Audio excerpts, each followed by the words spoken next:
Hello, Dane. I've just woken up, and the first thing I want to say is that in the back of your mind, and I guess we're going to have to deal with a frozen screen. In the back of your mind, like back here, there are peripheral fuzzy thoughts that are sometimes the best and most important thoughts. They're difficult to articulate because they're not coming from waking consciousness. They're residue from dreams. And so you have to get on them immediately, which is why I'm making this video, within 60 seconds of kind of having this insight. And it is, let's see if this will, no, we've got a frozen screen. So the first thing to understand is that all of your problems come as reactions to past events that are no longer happening. So if we go through your life, you were severely traumatized, shaken, beaten, shouted at, parents shouting at each other. And as a sensitive body, you were overwhelmed, could not deal with it, could not integrate, felt completely, just overwhelmed, that you would die. And so you decided two things. You decided that there was something unlovable and wrong with you, and that was a shame, and that you had to shut down. Now, that defense allowed you to cope, allowed you to kind of regulate a little bit, but it has been broadcast as a body message for my entire life, and around people, around that kind of initial burst of real connection, I feel awkward, I feel exposed, I feel disoriented, and I shut down more rather than beaming, right? And most people follow body messages more than rational messages. And the logic goes like this. If people lie all the time with words, but if they do something, they believe it, right? And so the general assumption, particularly from strangers, is that, if you're behaving as if you've done something terrible and are ashamed, that you have done something terrible. And you know about it, but maybe nobody else does, but you have done something terrible, you are ashamed, and so you are less trustworthy, right? So the reality is your parents did something horrible that a human would be ashamed of, to traumatize a child in that way. But they weren't ashamed. And so you took it on. And you took it on before language. And you've been broadcasting and believing that ever since. And other people just assume that, well, you must have done something horrible, and there it is. And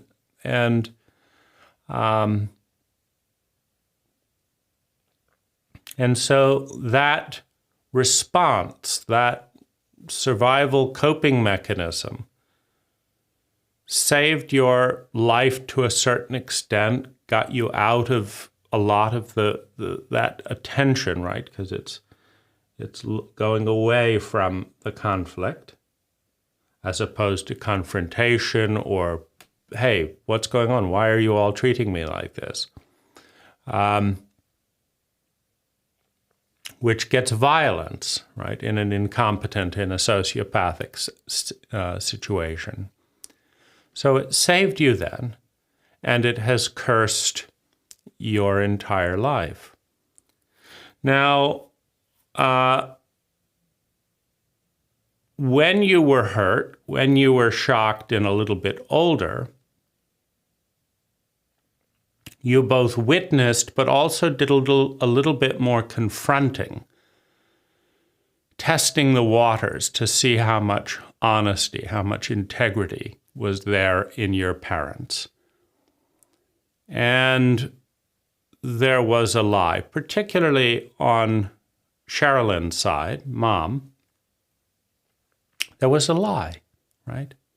She would lie to cover up her impact, minimize, discount, but she would also lie about saying she would do something and then not do it, and then she would lie again to blame you for what you heard, what she said, but what you heard, and blame you for believing her.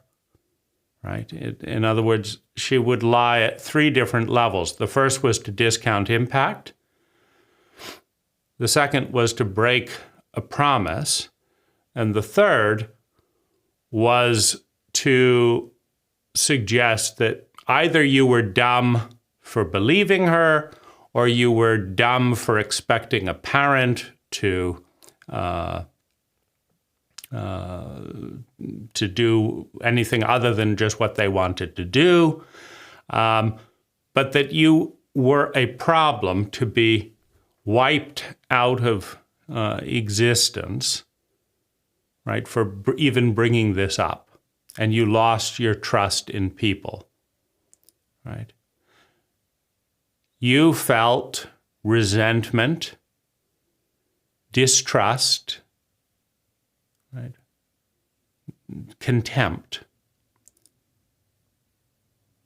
And then she just wiped the whole thing out as if it never happened, right?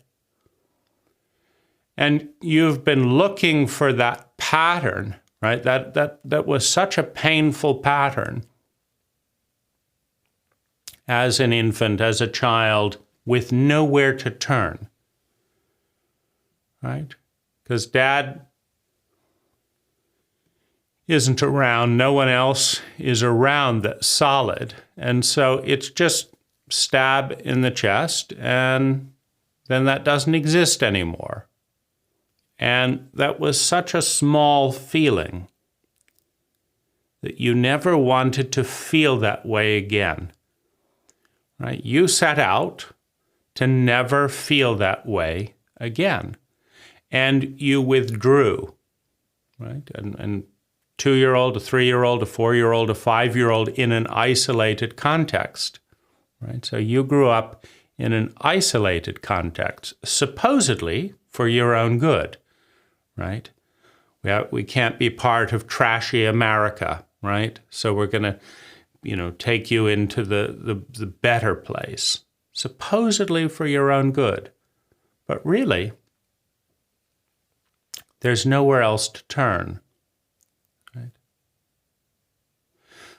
So you withdrew, you distrusted her, and you started watching for inconsistencies, expecting inconsistencies, looking for inconsistencies. You developed a vigilante persona to spot breaches of integrity. And they're all around. And you feel like all those lies all around white lies, people trying to look good and hide the truth. You feel that all of that is trying to make you feel small and worthless. You feel a certain anger about that, but you have a protector, right? Maybe it's around 6 years old, that's starting to notice those things. And as that develops into more adolescence, you see the hypocrisy, you see the unfairness. Right? And that's a deeper betrayal, right? Because your parents, metaphysicians, Christians, philosophers, kind of New Age seekers, but they don't believe most of it, perhaps any of it. And more importantly, they just brush it out the window, right? They'll go to the event, they'll sit there and have the special moment, or they'll do the little thing when people are looking. And then, they come home, they don't want to clean the kitchen, they don't want to do what they said they would, they don't want to talk, just brush aside this complete disconnect. So you see a hypocrisy, an unfairness, a dishonesty. And when you try to speak up about that, that gets brushed aside as well, right? Physical violence, dismissal. And you get the message that you don't count. Your perspective doesn't count, and neither does theirs. They don't respect their own perspective, what they say, etc., and they don't want to hear, and they don't trust or respect yours either. And that's a deep hurt in perception, a lack of value. And so you got fixated on that, angry, hurt about that. And so you've spent your whole life scanning people for their lies and lack of integrity, being highly integrated yourself, right? Determined not to lie, angry at anyone who might set you up to feel hurt and small because of their lies, contemptuous of a mother, right? So your primary energy towards Sherilyn is contempt. Right? The recognition that you're too pathetic, you're too fragile, you're too pathetic, right? To even grasp your patheticness.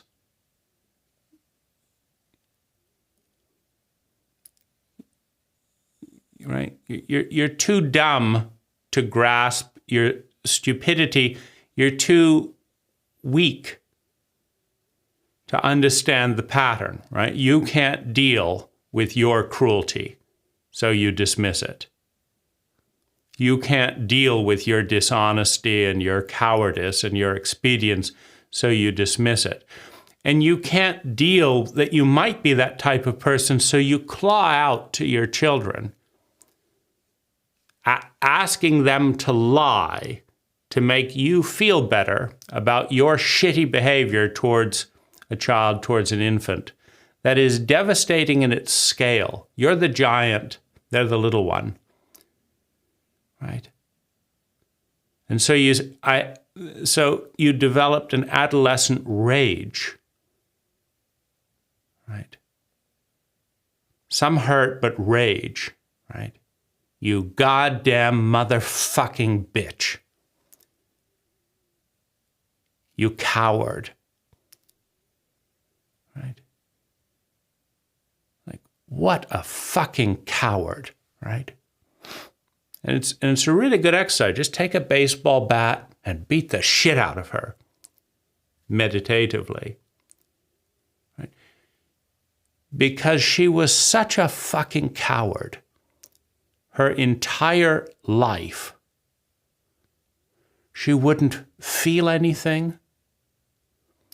She wouldn't face the truth about any important impact. Right? She wouldn't be present. She would constantly lie and bully, psychologically and physically, whenever she could. She wouldn't stop hitting you until you hit her back. Right? Such a narcissist that she would abuse her power over and over again until she couldn't, right? Not because of any character, not because of any integrity, not because of any of her self-help books, but I guess I'm not big enough to beat my son anymore, right? He's bigger than me now, right? And he's finally willing to hit back, right? I think you had to hit her twice before it's like, oh, she still had the impulse to hit you, but she doesn't want the backlash, right? And you explained it to her, right? If you hit me, I won't initiate. But if you keep hitting me, I will hit you back. And the fucking coward called the police, right? I'm being battered, right? I fucking battered an innocent child my entire fucking life. But, oh, poor me. He told me he'd hit back if I hit him. I hit him for no reason. And he's twice as big as me. And finally he hit back. Oh, my life's coming to the end. I can no longer beat my children and pass on my stupidity, my cruelty, my hate, my lack of value, right? And it hurt us to have to defend ourselves in that way, right? Because what's the message? You're not worth protecting.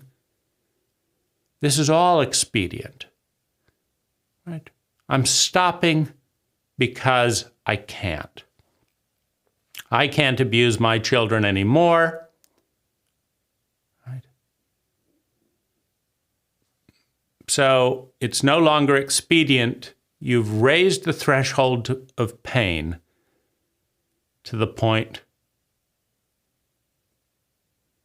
where I stop again because of me. It's all about mom, right? It's all about her. You've raised the threshold of pain to the point where the most expedient thing is not to hit you, because then I'll feel worse, not because I hit you, but because then you'll hit me back, right? Then I'll feel some of the powerlessness, some of the helplessness that I've been giving to you my entire life, right? So you feel rage and you feel contempt about that.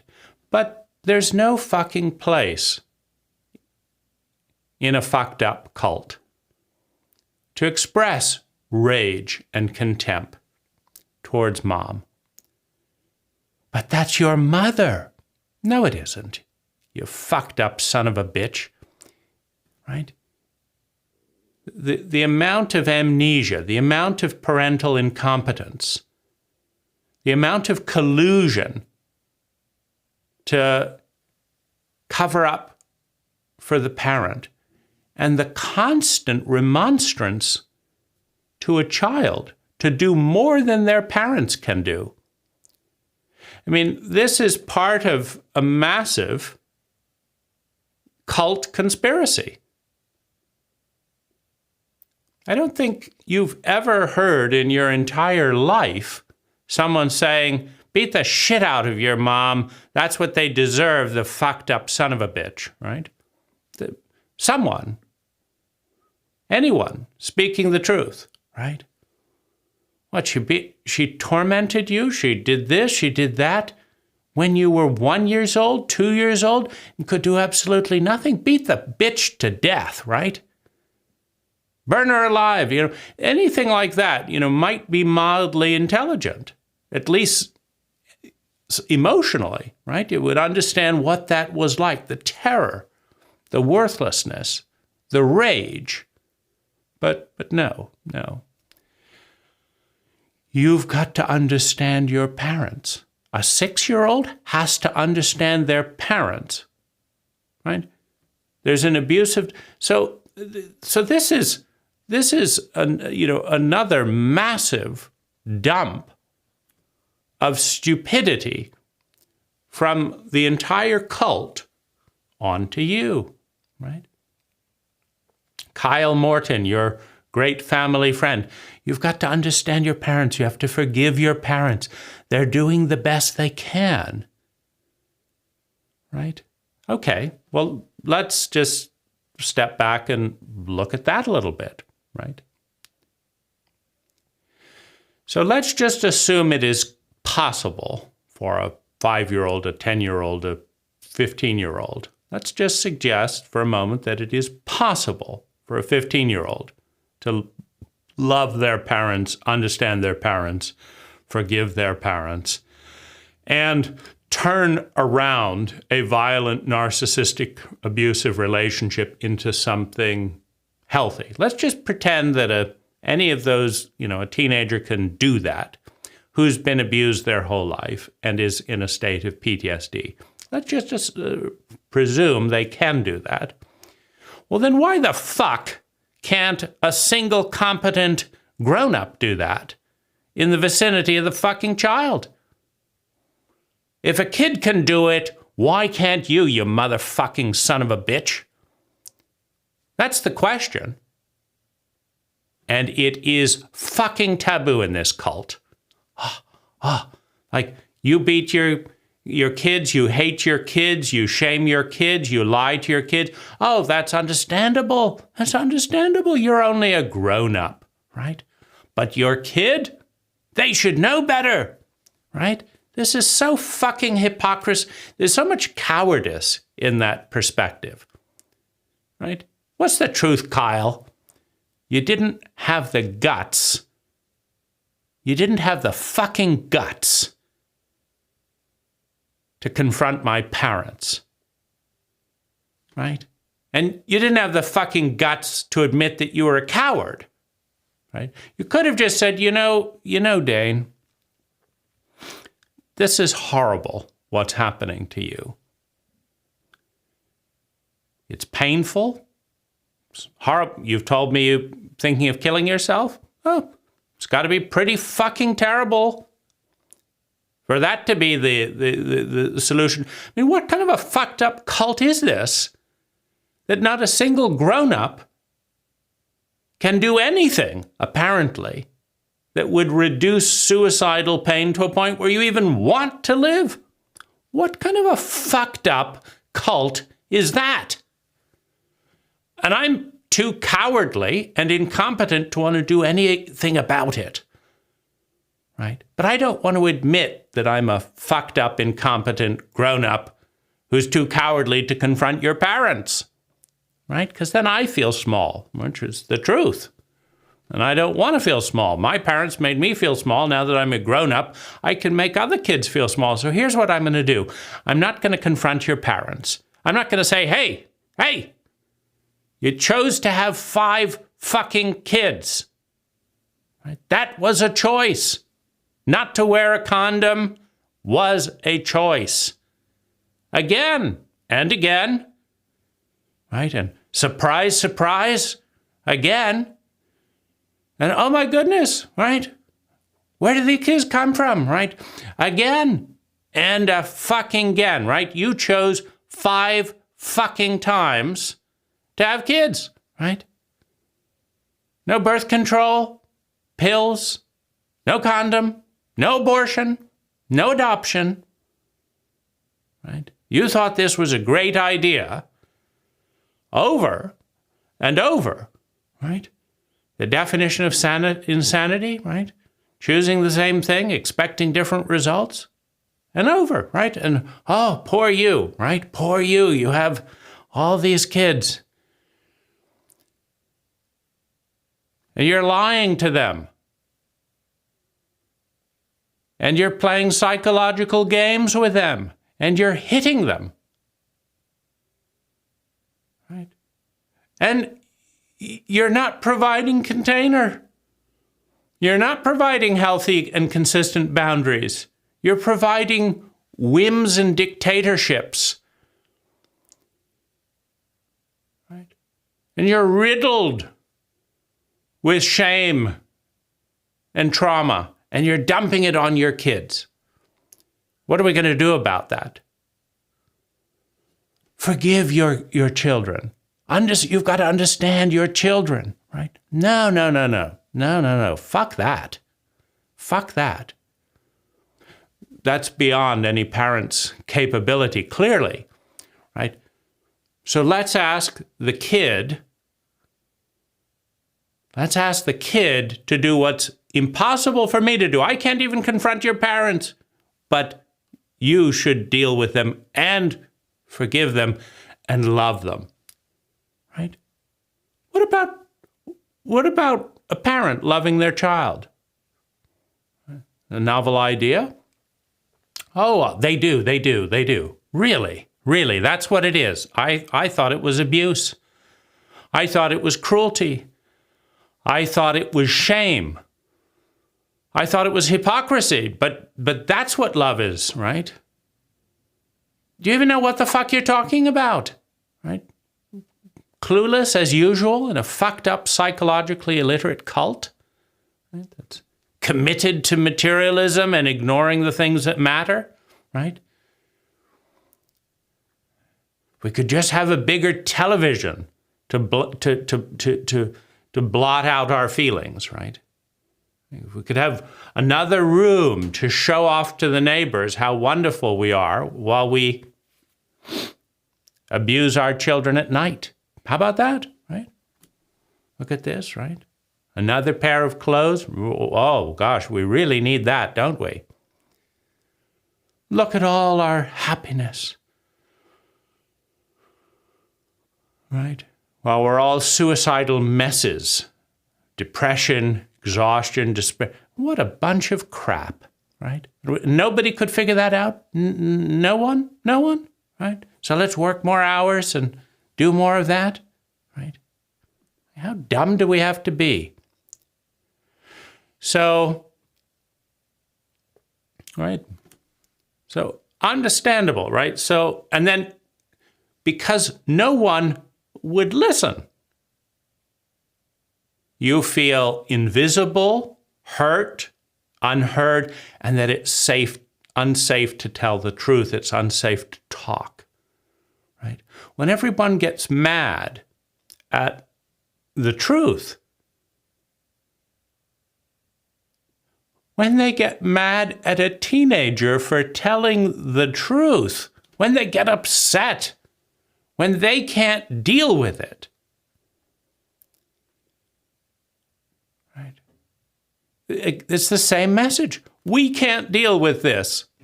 Okay, so what? I'm supposed to deal with it as a 15-year-old? Without a single sane person in my life? My peers who have other fucked up parents, they're supposed to understand this? Right? So you developed depression.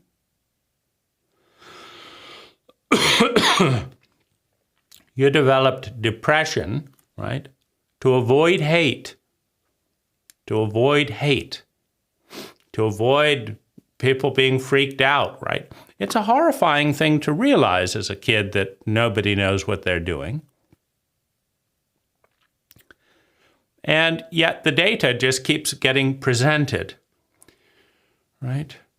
So you have unworthiness and turn away, right? You have paranoia about being lied to and set up to be betrayed in a really, really painful and lonely way. So you have all this measurements of people's integrity. You have an outcast anger that nobody wants to hear and grasp, right? Then you have all these fucking books about forgiveness and blah, blah, blah, and this and that. Just forgive your parents for what it is. But like, it just becomes part of the whitewash, right? Let's just paint over this. Never happened, never happened. If there was anything, just quickly paint over it and it's all good, right?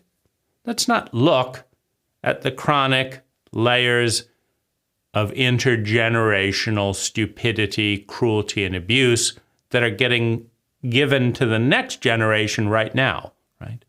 Let's not break down the cruelty, right? So, because nobody was kind enough to recommend some books on childhood abuse, they called on Christianity to shut the doors so that they didn't have to look at the lies and the cruelty, right? Right? So, and the trust is eroded layer by layer by layer. Trust is eroded in humanity when the abuse continues until you give a little bit of it back. Right? What a painful reality to be in. People will hurt you as long as you let them. It is horrifically grief-stricken. But you live in a family that is terrified of feelings and that mercilessly humiliates grief and vulnerability, right? Dad's right there, grinding away sadistically at all feeling in the family. Anyone feels hurt, he'll put you on the spotlight and grind away at you until you feel like shit, and everyone laughs. Because Dad feels better when you feel like shit, right? So he provokes you, and then when you react, he puts you in the spotlight and grinds away at you from a position of power where he'll hit you.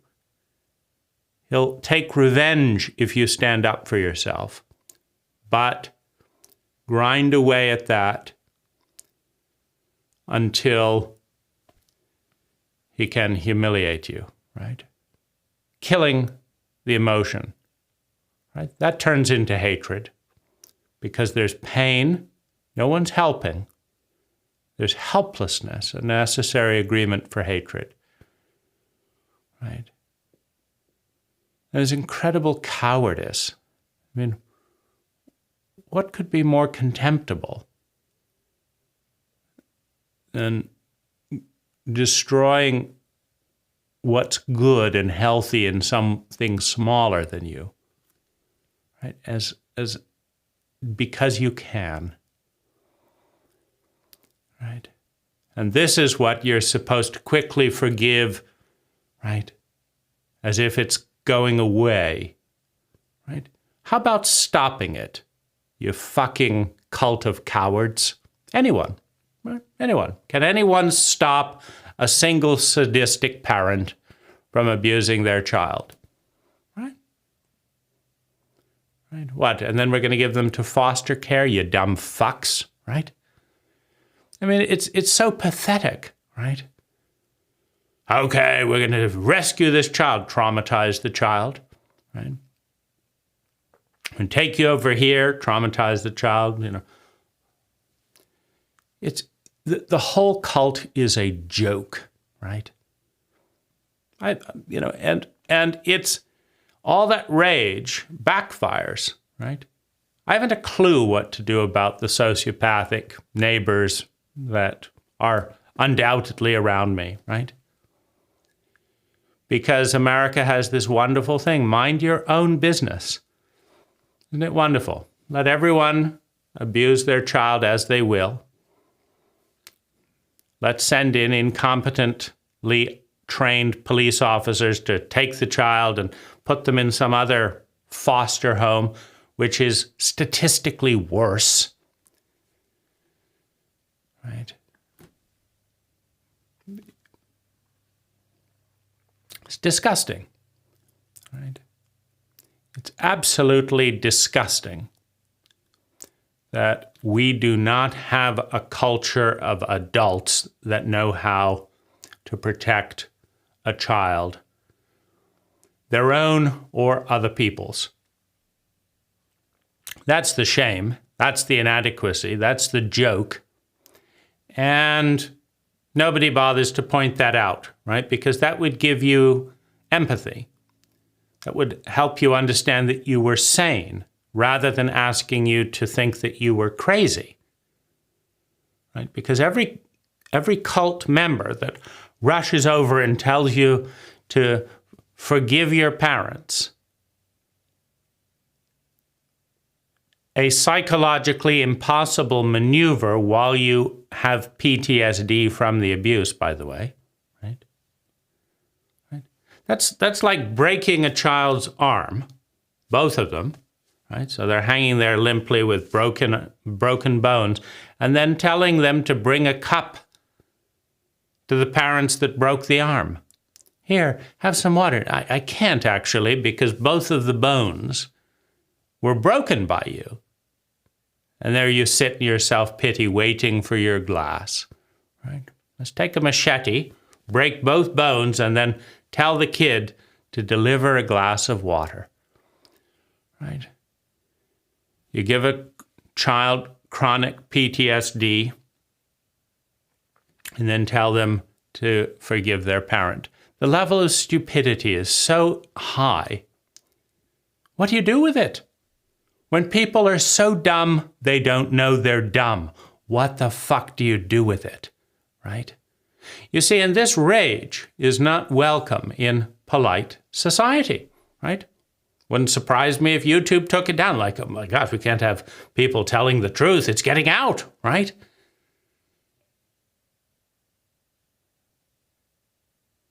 What's the world coming to if people actually tell the truth about systemic childhood abuse? Oh my goodness, right? I have never been in a space my entire fucking life where people were comfortable with these truths. Right? Now, they'd like to be, some of them, a few therapists. Oh gosh, I kind of understand. Okay, so what are you going to do about it? I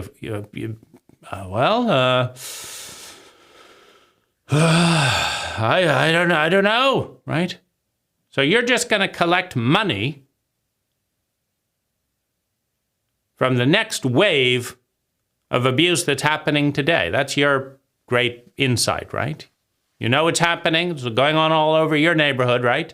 And you're just going to wait around for the next generation of victims to come and pay you for decades, and what you're doing isn't helping, right? So this is a little bit of listening. I get it. I get it, right? And I haven't had kids. Why? Because with all this on my plate, it's unfair to a child to enter a dependent relationship, right? It's unfair, right? We haven't figured this out, right? The cult hasn't figured it out. The protocol is dump it on the next generation, right? And that's wrong. That's wrong. Right. So one of the things that we've developed, right, because the worst thing is the loneliness, and I mean, I think that's the most contemptible of all, right? I don't have the guts. I don't have the decency. I don't have the empathy to say to you, look, I don't know what the fuck I'm doing. I'm filled with pain, hurt, all kinds of throws things. I have horrible feelings in my body. I don't want to feel those feelings. And so I'm doing all kinds of little coping strategies to try and deal with it.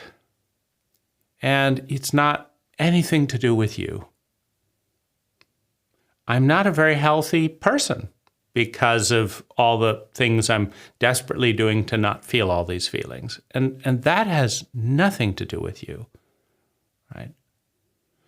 And, the only thing that you could say it has anything to do with you is, unfortunately,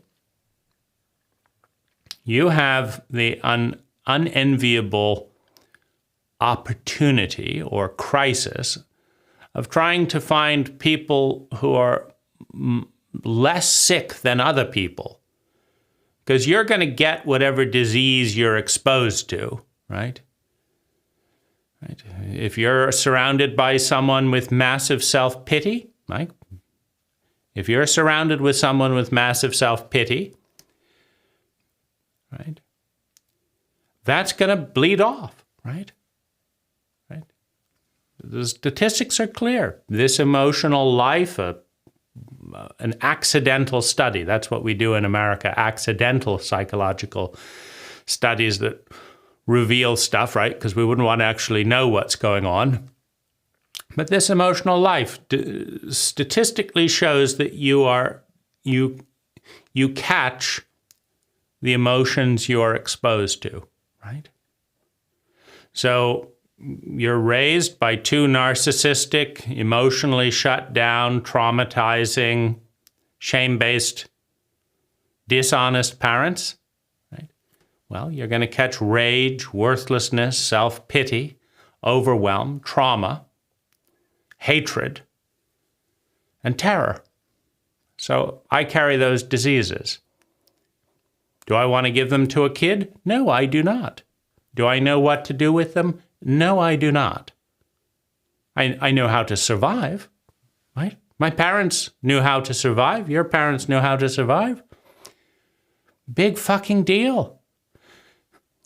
Do you know how to heal the trauma and stop the PTSD? No. Do you know how to feel grateful that you've been terrified most of your life? No, I don't know how to do that either. I can do the exercises. Written 10,000 emails. Well, let's just say over 1,000 emails, gratitude emails, right? They give you about 30 seconds of gratitude, right? There's lots of good things in your life, right? But that's not the main issue, is it? Right? The main issue is we're terrified in our own body. And so that amplifies all the other things. So individuals are fractal microcosms of their family. Families are fractal microcosms of their cult, of their culture. So what do we do from here? Like what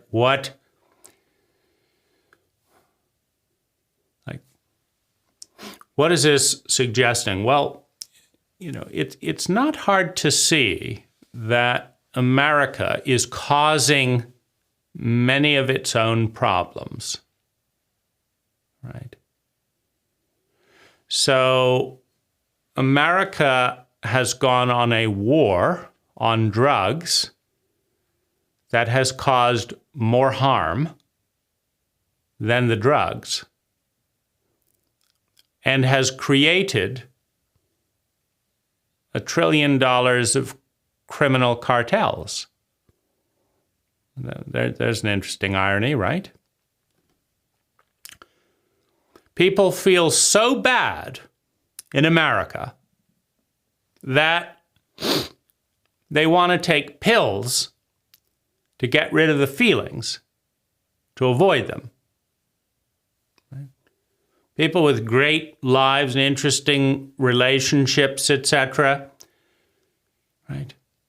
They don't become addicts, right? But traumatized, abused children grow up trying to desperately feel good, right? They discover that drinking too much, or, that's the real killer in the U.S. So of course, let's not deal with that, right? That would be too practical. But let's stop all these peace drugs. Give peace a chance. Stop burning women and children alive in Vietnam. Stop causing global warming in Vietnam by setting fire to the rainforest. There's an idea, but we can't have intelligent thought, right? So let's go to war. Let's not be honest and say that our war is on the American people. Our war is on human beings, right? There's no powder that's fighting the U.S. government. It's people, right? You cause them massive amounts of pain, right? You send a teenager to Vietnam to kill women and children with fire who did nothing to you, to protect the world from communism. And you lie. You steal their innocence. When they come back heartbroken and you are too cowardly to pay their medical bills or give them psychological treatment, what an amazing surprise. They actually turn to anesthetics. So let's create a war on powder that isn't fighting back because we're too cowardly to say this is a war on human beings that we've betrayed and abandoned. How about that? A war on Americans that we've betrayed and abandoned. Right? That would be a moderately courageous statement to actually admit the truth. You see, but, you wonder why my parents are such cowards. You wonder why the grown-ups around them are spineless. Well, where do you think they learn their protocols? When has a government ever told you the truth? When has a government said, I'd like you to elect me for president because I'm hoping that maybe I'll feel better and feel important. Maybe I'll get some pussy. Maybe my parents will finally admit that I amounted to some. Maybe that. So not to be powerful and president.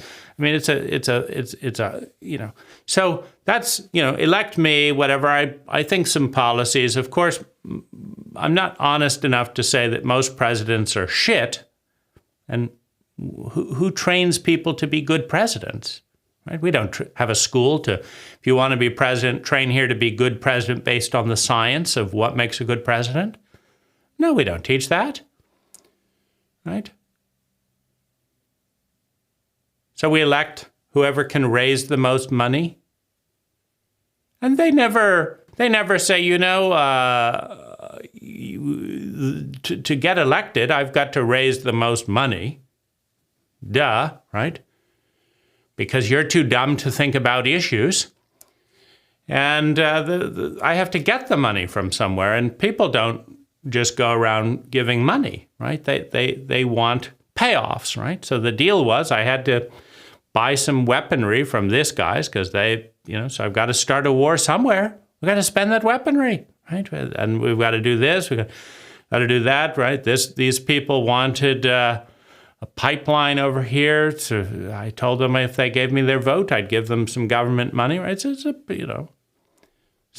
yes, it's a waste of money, and yes, but that's how I got to be president, right?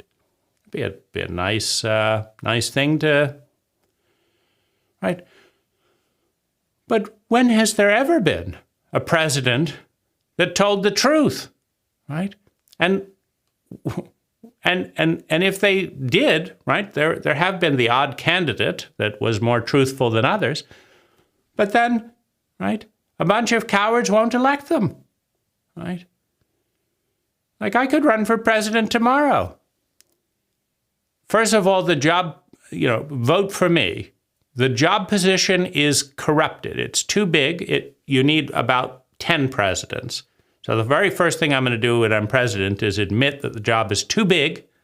There's going to be 10 presidents, right? And you should, and then the next election you can vote for each one of them, but there should be a president that looks at this policy and president for education and a president for this and all that, and they should report directly to you. It's too much for one mind to deal with. I can't deal with it. Right? And you need to know that I'm going to be given faulty advice by corrupt advisors who are taking bribes by various constituencies to get me to do certain things that are good for those bribe distributors. And you also need to understand the country's too big for one policy to work over the whole space. This is good in Oregon, that's good there, but then we get into these. Everyone complains about how unfair it is. They get to do this in Oregon, but not. So it's not going to be a great presidency, and it's not going to be a great country, right?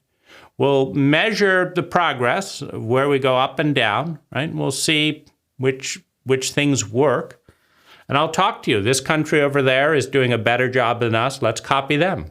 How about it, right? Let's be fucking honest. This country over here is doing 10 times better than us in this area. So please have a look at how they're doing. Let's bring their president over here and show us what to do, because we're full of shit in that area, right? How about that, right? But that's, nobody votes for that, right? It's too intelligent. So you get some idiot that after 200 years of lies, where things have gotten steadily worse in a variety of areas, they come in and say, yet again, we'll make it all better in this area. And then, come on, you got to get out and vote for that, right? You got two liars out there. Why? What's the difference? What's the fucking difference? So, you get that, right? Well, if you're not a complete cynic about all that and you actually believe any of it, well, then what are you going to tell your parents or your kids? Hey, my parents didn't know what they're doing.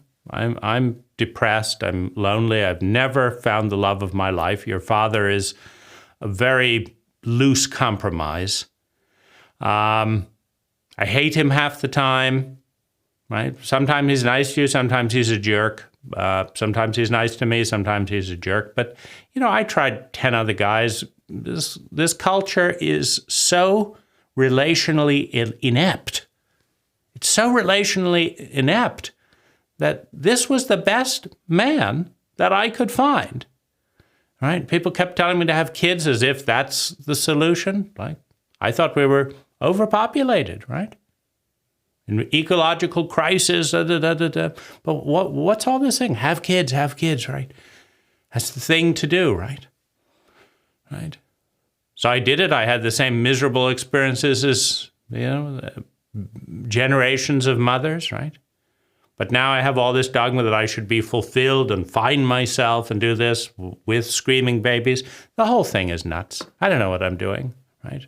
Maybe I shouldn't have had you. If so, I apologize. But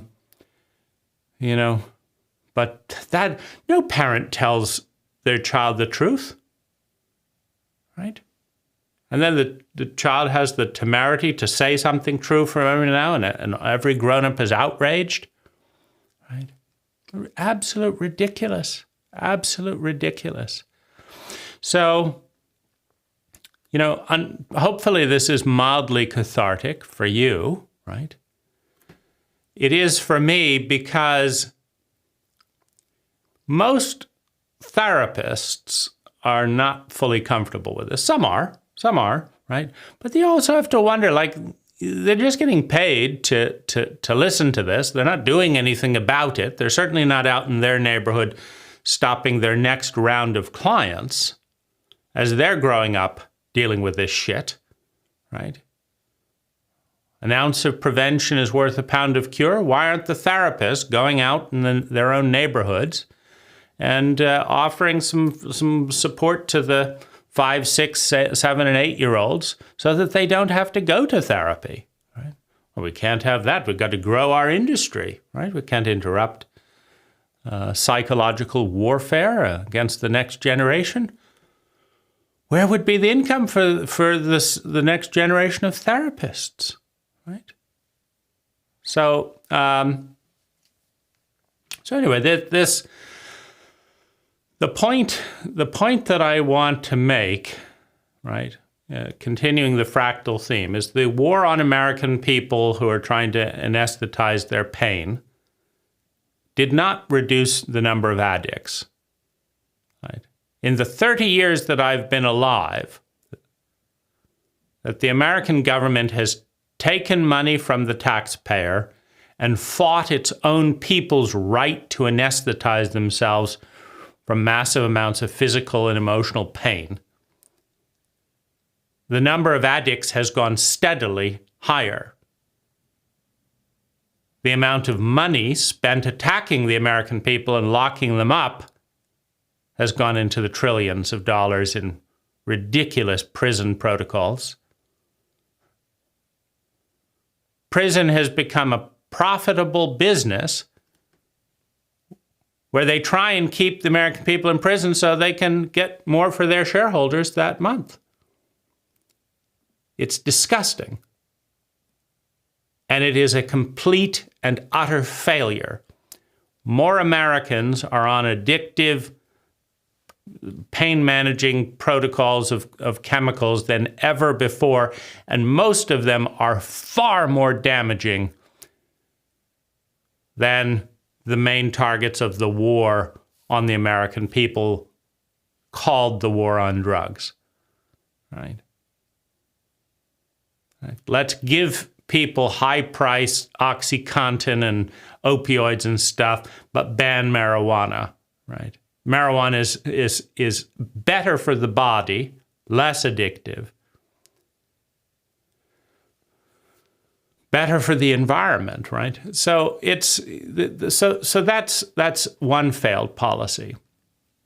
Then we have the war on terror, how to terrorize people around the world by invading them and dropping bombs on them, how to invade other countries, to fight a war on a feeling. Right? So we've spent $8 trillion terrorizing parts of the world. We killed 1 million Iraqis for the crime of having a dictator who never had any association with the terrorists, right? Meanwhile, we terrified more Americans. In the meantime, right, we've generated more terror in the world than any single country in that period to fight an emotion, right? Another cowardly act. We can't say this is a war to create terror for our enemies that we're paranoid about, right?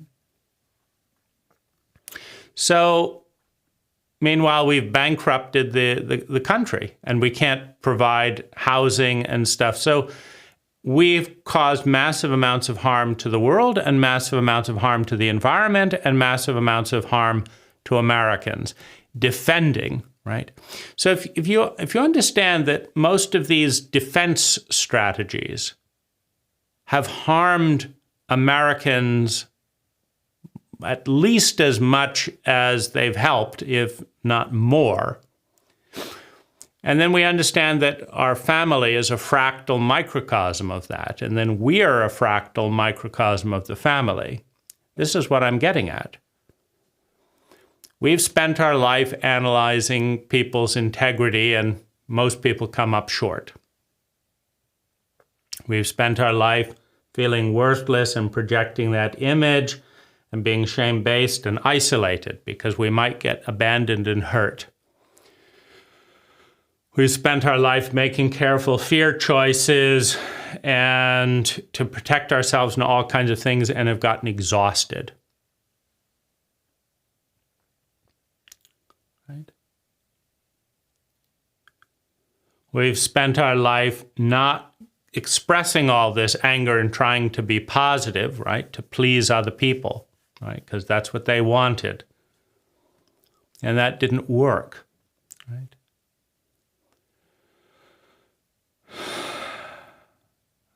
I still feel shame. I still feel terrified. I still have complex PTSD. I feel depressed. I feel lonely. I feel misunderstood and invisible. I feel massive amounts of hurt and pain. I don't want to deal with all that because I don't know how. I do not trust other people. I don't trust myself to know how to deal with other people. And so, I would say that I am a microcosm of an inept cult, right?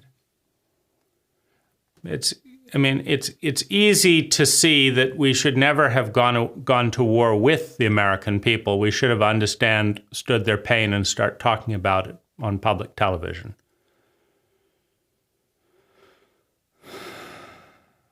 We should have listened to our traumatized children rather than sending the police and all that, start teaching parental literacy, right?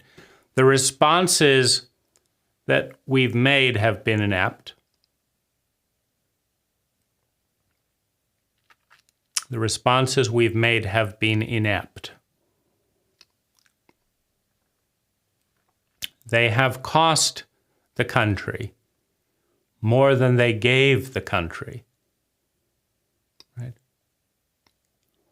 If instead of cracking down on psychedelics, we withdrew from Vietnam, the world would be a better place.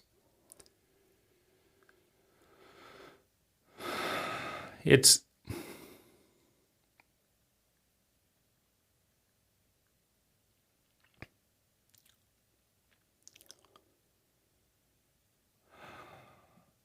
now, I should also just admit, I don't really know a lot of these things for sure because they're very complex, meaning it's easy to see some things, but they're complex psychological ecologies, cultural ecologies. So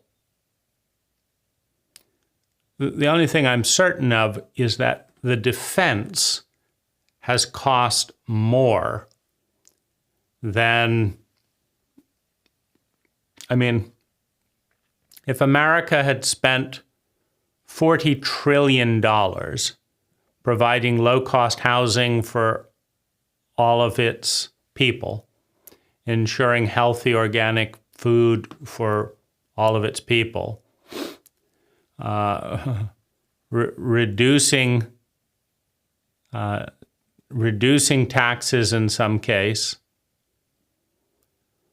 increasing competency-based parental and psychological literacy focus, and telling the truth, we'd be in a better place than we are today. Now, at a personal level, the same is true. If rather than carefully analyzing everyone's lies and all their plots, right,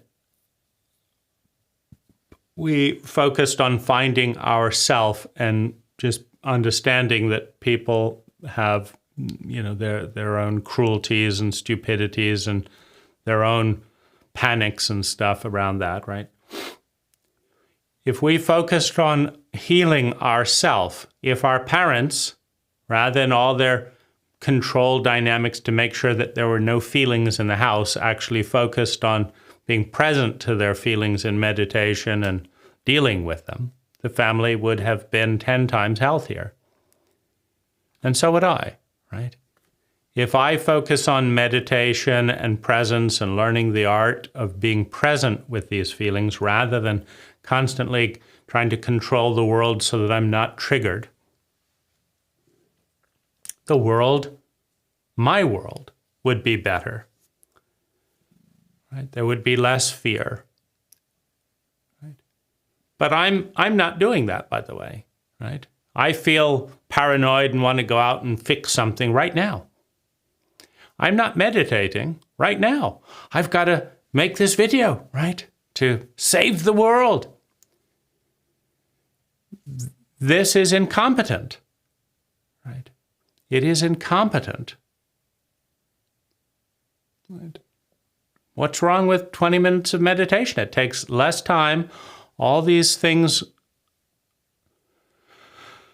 come into balance, but I'm too filled with adrenaline, right? I'm too filled with adrenaline from all this stuff. And so it's a cycle, right? It is a cycle. It's a cycle that needs attention and awareness. And, you know, the key insight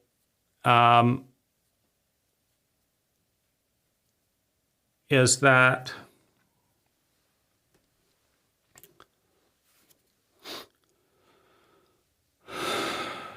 now this, you know, this doesn't mean that I necessarily know how to do it, but I just want to acknowledge that the amount of time I spend analyzing people in fear of how they're going to hurt me has cost me more than the hurt has at this point. Because people are not, for the most part, going about trying to hurt me. They're just, you know, doing their own thing. And so they're going to hurt me because of their own incompetence and narcissism at times. But the paranoia about protecting the hurt has cost me more than just acknowledging, gee, I was hurt again today. And I'm not going to set up a whole new defense program to attack people hurting me. I'm going to feel and love that hurt and come back, right? And as a child, you couldn't do this, right? Because you were too small, right? But unfortunately, in a psychologically illiterate culture, there's no point in high school or, you know, in your 20s where you get a visit from a competent emotional person who says, you are now 25 years old and you've got your house and you've got this. At this point, all those desperate things to keep you alive as a 2-year-old, they're now costing you a lot of physical energy, a lot of mental energy. It's time to let those go and celebrate that you survived. You're alive, your body is intact, you've got a functioning brain, right? You've got some skills. It's not time for the transition from the survival-based defense to the thriving. Now, here's how you do it. So nobody came along at 25 to point it out or with a manual, right? And so this is kind of that, right? We're 47 and we're still living our life. Waking up, is anyone going to hit me? Like that's how I woke up this morning. Okay, I can't think of anyone trying to hit me. Right? That's the wake up. And then what if I do this? Will I get in trouble if I do that? Will that be too painful? Will I be trapped? And that's the wake up. That's my life. It is costing me far more. Now, the crisis is that I don't know who I am without those things. I have done those things my entire life. 60% of my entire life energy has been managing, avoiding, protecting from, managing, protecting from, avoiding, expecting, blocking, hiding from the pain of a 6-year-old. And there's no wake-up call that comes along and says that is a complete waste of energy at this point. And here's what you do about it. And here's how you deal with your fear of not knowing who you are as you change. And here's how you build a new identity. And then here's how you deal with your terror that you're going to die, right? Because your body, as you try and make these changes, I've tried, my body tells me, I'm going to die, I'm going to die, I'm going to die. My mind says, no, I don't think you're going to die. Yes, I'm going to die. I'm going to die. Right? And then I say, no, you're not going to die. We're going to do this. And then I get so worked up that I start driving erratically. Look, and it's like, well, I guess if I'm that worked up that I'm going to die, maybe I will die because I'm that worked up that I'm going to die and I won't be able to drive properly. Okay, fuck it. We'll keep up the ridiculous status quo, right? Right. So nobody says how to get through that hurdle. Right? Maybe you have to go to a camp and not drive and engage with life while you're making this identity shift because your body is so terrified that you're going to die that you could die because when you're that terrified, you can't think clearly. Right? And so there's no transition point, right? There's all kinds of things that would be nice to have in a functional, intelligent culture that just are not there in this culture. And, how to figure out how to create that, I don't know, right? Because everyone else is busy with their status quo and mostly does not have time for new ideas. It's a very strange, unfortunate situation. So that is, I think, a useful message for us to get, for you to get, at any point after age 25. Before age 25, these defenses and all that, they're very good. You can find excellent breaks in people's integrity. Right? It's just that those aren't going to kill you the way they were at age 2 or age 5. Right? Those are just people's breaks in their integrity. Right? Yeah. 30% of the time you say this and do that. 80% of the time you do this and do that. And it's useful to see because you should expect people to do what they do, not what they say they will do. It's useful to see, but it's not useful to be all worked up like this is, it's all about me or anything. It's not all about you, right? It's just people doing their stuff. And so that isn't very useful, by the way.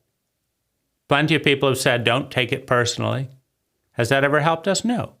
Is this going to help you? No. But it might provide a little empathy. It might provide a little sanity.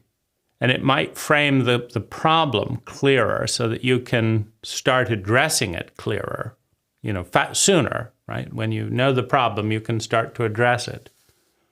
But the insight that I have today is that if I dropped all of my defenses, all of my paranoia, all of my rage, all of my bitterness, all of my judgment, those goddamn motherfucking cowards, right? If I dropped all of that, dropped all of the hurt of why aren't I lovable that a mother would bother to not hit her child. It took energy. Why did she spend energy to hurt me? You can understand, the narcissistic carelessness, expediency, but they actually took energy to make hitting me the number one priority for that moment in time. Or abandonment protocols, right? You didn't have to threaten to leave your child and never come back. It took energy. Why spend energy to be cruel? Right? If you're a true narcissist, save it for something that gives you more well-being, right? So, it's heartbreaking, right? But crying those tears, right? When you were a 6-year-old, you would be humiliated by dad for crying. But he's not here anymore. Right? It doesn't matter. There's plenty of men who will humiliate anyone for crying because they feel ashamed of their own tears in a cult that shames boys for crying, right?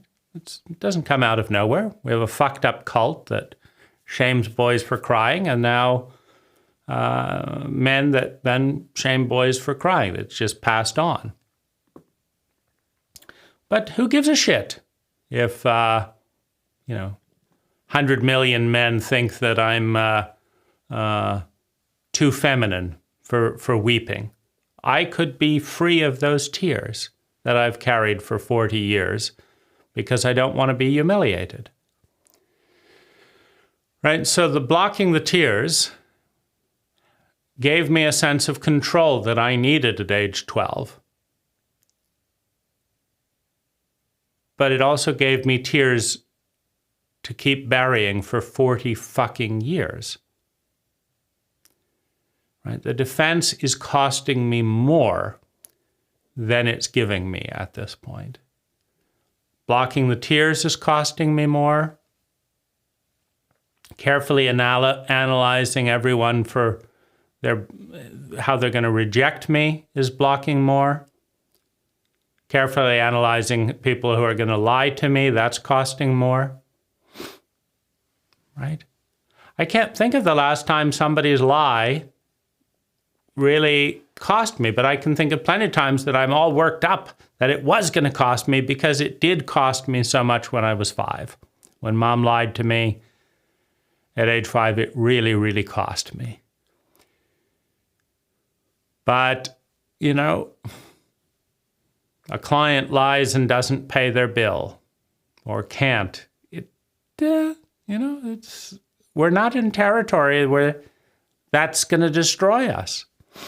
We're in territory where, we don't get an extra $1,000 to donate to charity that month, right?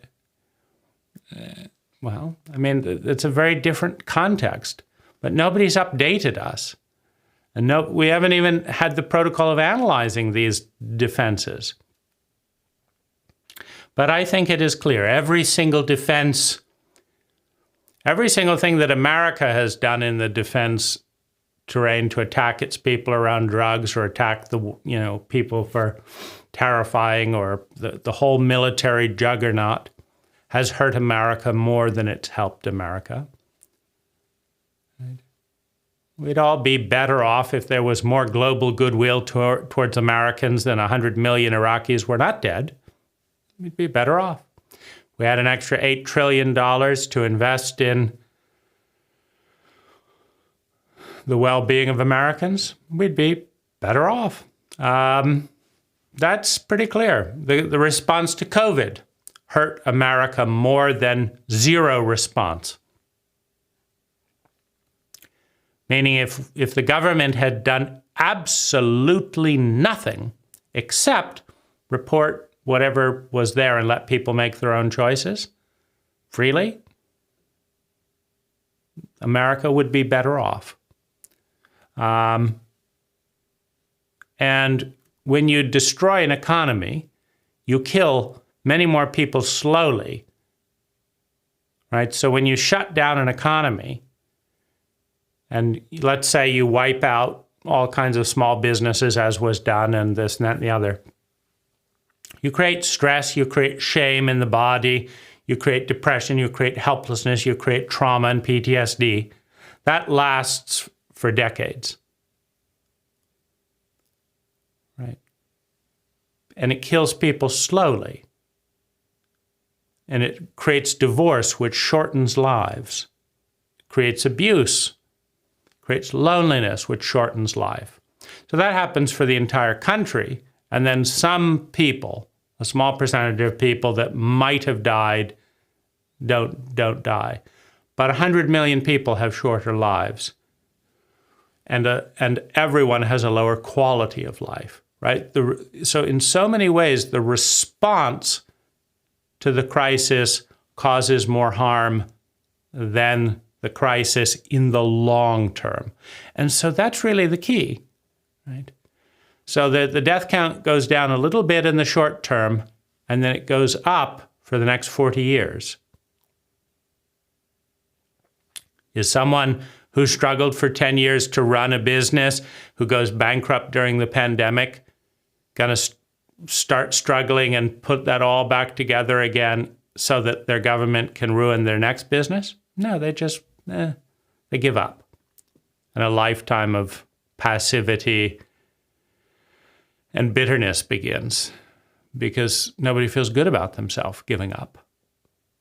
But they don't want to try again when an overhanded, incompetent government can shut them down, right? And so I would say that the most important insight that began this video was simply that all of our defenses have hurt us consistently from maybe age 17 on. They have hurt us more than they have helped us and are killing us today. And that I don't know what to do about it. But it begins by acknowledging the fact and then thinking about there might be something to do.